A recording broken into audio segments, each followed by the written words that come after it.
Audio Jungle.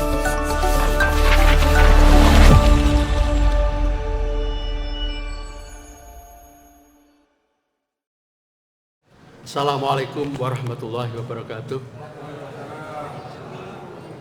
Alhamdulillahilladzi hadana li hadza wa ma kunna linahtadiya laula an hadanallah. Wassalatu wassalamu ala Rasulillah wa ala alihi wa ashabihi wa mawala. Amma ba'du. Bapak-bapak, ibu-ibu, jamaah salat tarawih Masjid Baitul Muttaqin yang dirahmati Allah. Marilah terlebih dahulu kita panjatkan segala rasa syukur kita kepada Allah atas segala nikmat yang telah diberikan kepada kita semua. Ya, alhamdulillah, dengan keagungan Allah berhasil mempersatukan kaum muslimin di Indonesia, di mana Ramadan 1446 ini dapat dijalankan bersama-sama walaupun ada berbagai spekulasi.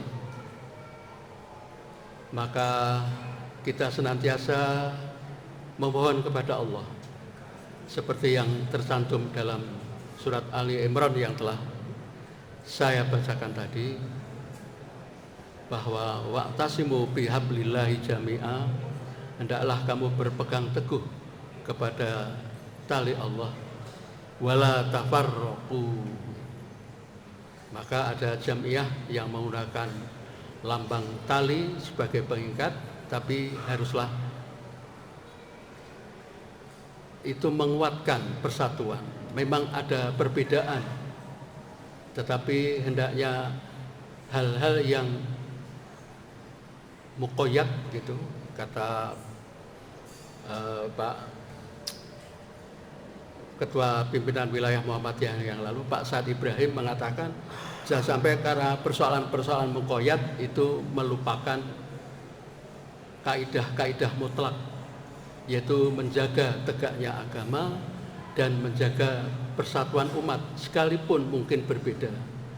Dan kita seringkali, atau kita yang sering melihat keadaan, sepertinya umat Islam ini untuk bisa menjadi satu umat sebagaimana di zaman Rasulullah ataupun para khulafa ar-rasyidin itu seperti perjalanan mendaki gitu ya. Tapi apapun kita harus tetap optimis untuk menjadikan Islam itu agama yang menjadi pendirian kita, yang akan mampu memberikan hidayah kepada kita semua, kepada seluruh umat manusia. Seperti yang terjadi pada beberapa, atau katakanlah satu dasar bangsa terakhir, di mana kita kaum muslimin di belahan timur, jadi dari timur tengah ke timur, itu seperti dalam ujian berat. Di Arab ada yang disebut dengan isu Arab Spring atau musim semi demokrasi di Arab, tapi hasilnya bukan melahirkan kedaulatan rakyat, tapi pertentangan, perbedaan yang tidak ada akhirnya, seperti belum menemukan titiknya. Sementara di timur dari Asia Tengah ataupun dari Timur Tengah, itu juga dalam persoalan-persoalan yang memang tidak mudah. Maka dengan Ramadan ini, para jamaah sekalian, marilah kita jadikan bulan ini, di mana dikatakan bulan ini merupakan bulan yang berkah, di mana pintu surga dibuka, pintu neraka ditutup, dan doa hamba-hamba itu diterima oleh Allah. Apa yang sunnah diberi pahala sebagai wajib, yang wajib mendapat pahala yang lebih daripada itu.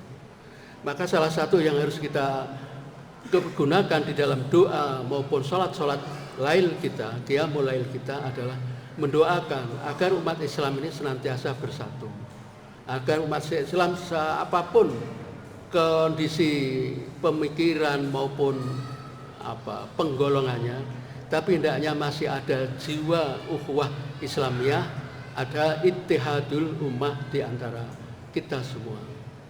Karena di Barat, di Eropa dan Amerika, itu menurut catatan Pew Research Center, itu mengatakan di Eropa itu tiap tahun jumlah muslim itu bertambah sekitar 40 juta. Jadi di negeri-negeri barat. Jadi sudah makin banyak orang-orang di barat menjadi muslim, walaupun fitnahnya bukan main, walaupun Israel Zionismenya itu menggunakan tindakan-tindakan yang lebih kepatutan sebagai manusia, tapi ini tidak menyurutkan redupnya Islam, tapi justru menjadi penguat Islam. Betapa kuatnya umat Islam seperti yang ditunjukkan oleh kaum muslimin di Palestina, khususnya di Gaza. Sehingga ada seorang wartawati BBC yang kemudian masuk Islam karena apa? Seorang ibu yang sudah renta, kehilangan suami, anak-anak, cucunya, tapi dia tetap di dalam Ramadan itu melaksanakan ibadah Ramadan, ibadah puasa, tetap melakukan qiyamul lail. Maka perlu kita pertanyakan, kita di Indonesia yang relatif aman damai ini, kalau ada orang yang masih MALAS, malas di dalam beribadah, mestinya janganlah. Di negara Palestina atau di Gaza Strip, di Gaza, itu justru di sana orang-orang semakin menunjukkan ibadahnya. Di dalam kalangan Islam dikatakan orang di Palestina, khususnya di Gaza, itu dikatakan dalam kondisi ribat. Ribat itu jihad yang luar biasa. Begitu dia membuka pintu rumah, dia sudah langsung berhadapan dengan orang-orang yang ingin melenyapkannya. Dalam istilah orang Hollywood itu dikatakan killed or to be killed, dibunuh atau membunuh, sampai sedemikian rupa. Tapi tidak menyurutkan. Bapak-bapak, ibu-ibu dan saudara sekalian, saya ingin mengungkapkan sebuah ungkapan di dalam kitabnya Kitab Al-Ghazali, dalam kitab Mukasyafatul Qulub, atau mengungkap rahasia hati, mengungkap ketajaman mata hati, terjemahnya itu dikisahkan ada seseorang bernama Abu bin Hisham. Abu bin Hisham ini rajin tahajud. Satu saat ketika dia menuju sumur, ya, mungkin bagi kita yang muda lupa sumur itu seperti apa, tapi yang sepuh pasti ingat bagaimana sumur di zaman masa lalu. Ketika di sumur, ternyata di dekat sumur itu ada seseorang yang wajahnya bersih. Lalu didekati Abu Hisham, saudara siapa? Saya malaikat diutus oleh Allah. Loh, kata Abu Hisham, apa yang kamu bawa malaikat?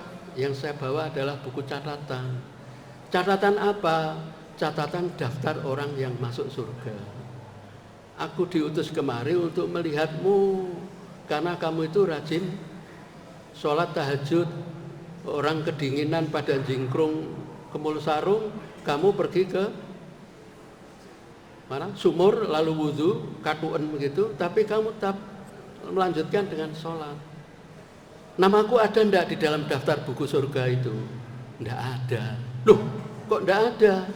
Iya, kamu cuma mengutamakan dirimu.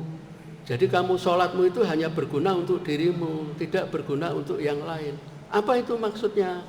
Maksudnya, kamu biarkan orang di sekelilingmu kelaparan, orang di sekelilingmu dalam persoalan. Kamu acuh.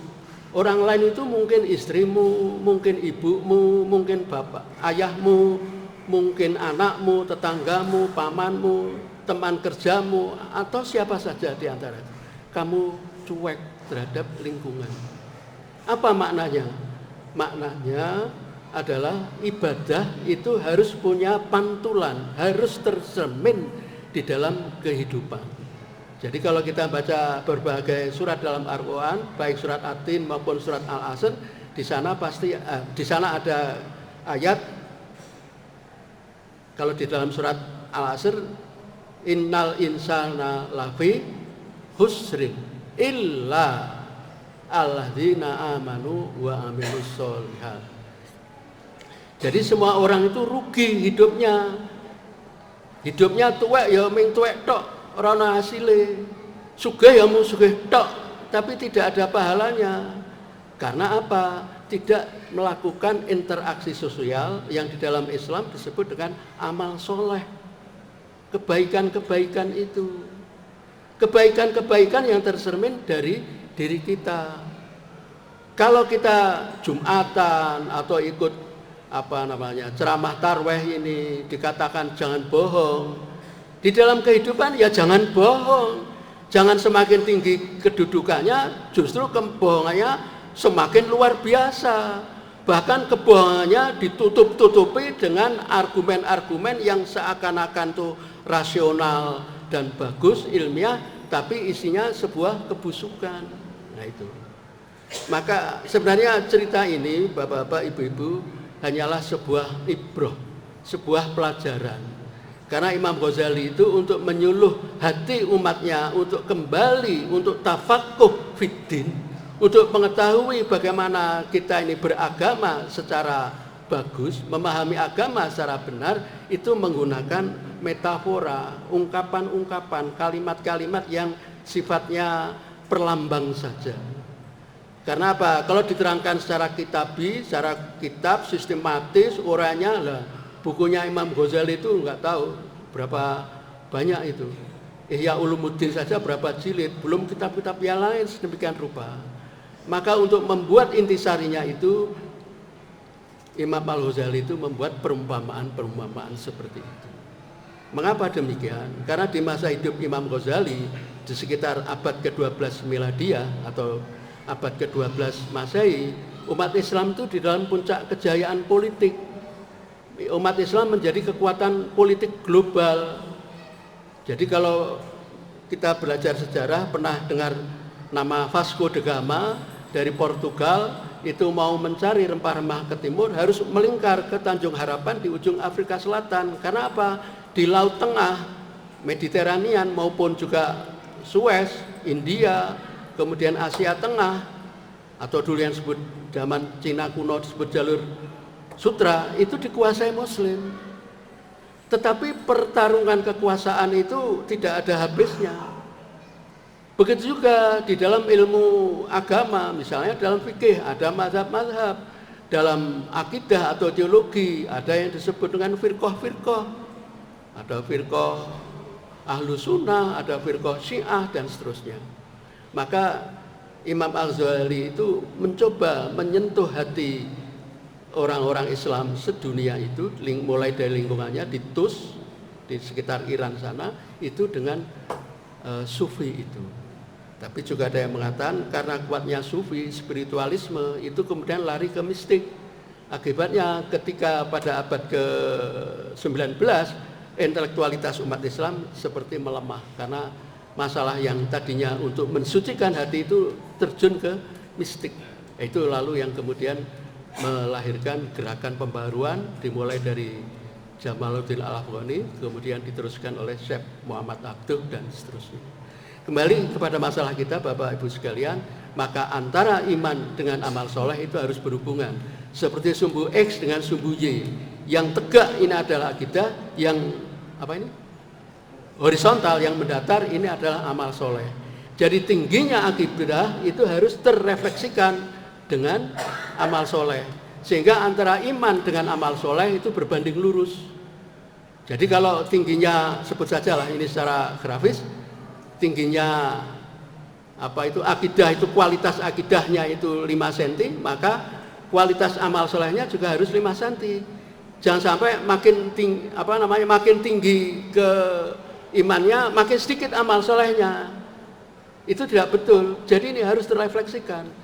Sebagaimana Rasulullah SAW ketika Isra Mi'raj kan, itu menurut Sufi paling nikmat. Kenapa? Berhadapan langsung, bermuwajahah dengan Allah. Kalau Rasulullah Muhammad SAW itu bukan seorang pejuang kemanusiaan, udah nyangsang saja sana di surga, enak-enak hidupnya di surga.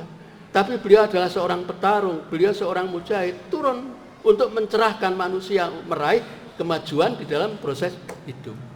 Maka ini Bapak Ibu sekalian, maka hubungan antara tadi iman dan amal soleh inilah yang disebut dengan takwa. Jadi garis yang menghubungkan antara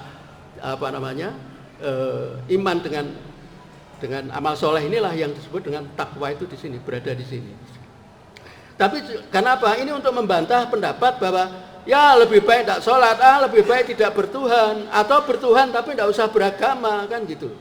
Agnostis gitu. Kalau ateis sudah tidak bertuhan. Kalau agnostis bertuhan tapi tidak beragama. Itu sekarang ataupun akhir-akhir ini kadang-kadang dikemukakan oleh orang gitu. Nah, sehingga dikatakan lebih baik banyak amal soleh tapi tidak usah ibadah, kan gitu.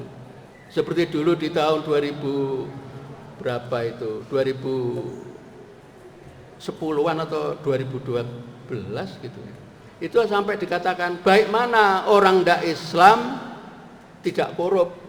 Ada orang Islam tapi korup, baik mana? Itu bukan pilihan. Agama memberikan yang mukmin ini, yang imannya bagus, itu kejujurannya juga bagus. Kalau kita berpendapat bahwa amal soleh dengan ibadah itu dipisah, itulah kita termasuk golongan sekuler. Sekuler itu memisahkan agama dari urusan publik, dari urusan masyarakat. Agama itu berlaku di masjid. Di luar masjid tidak ada agama, kan begitu. Nah, kita tidak. Kalau masyarakat itu tidak dijauhi agama, masyarakat itu akan hancur. Seperti di negara-negara yang belum begitu paham terhadap Islam, kehidupan sosialnya juga rusak. Kenapa? Kemakmuran yang diperoleh adalah bersifat kemakmuran duniawiyah, bersifat material, bersifat hedonisme, tapi tidak menyangkut spiritual. Nah, inilah Bapak Ibu sekalian, mudah-mudahan di dalam Ramadan kali ini kita bisa meningkatkan seperti yang pernah saya sampaikan. Jangan sampai kita ini seperti ular. Kalau sudah merasa tua, melungsungi, kulitnya ganti, kembali ya jadi ular. Ada makhluk Allah yang lain, ulat, ya, ketika dia tahu jadi hama, dia berpuasa jadi kepompong. Setelah jadi kepompong, dia jadi kupu-kupu. Banyak manfaatnya dan indah. Nah, mari dari kedua makhluk Allah yang diciptakan yang kita lihat itu, kita mau meniru pola mana. Demikianlah Bapak Ibu sekalian, semoga kita senantiasa mendapatkan hidayah dari Allah dan senantiasa dituntun menuju kepada keridhaannya. Billahi taufiq wal hidayah. Assalamualaikum warahmatullahi wabarakatuh.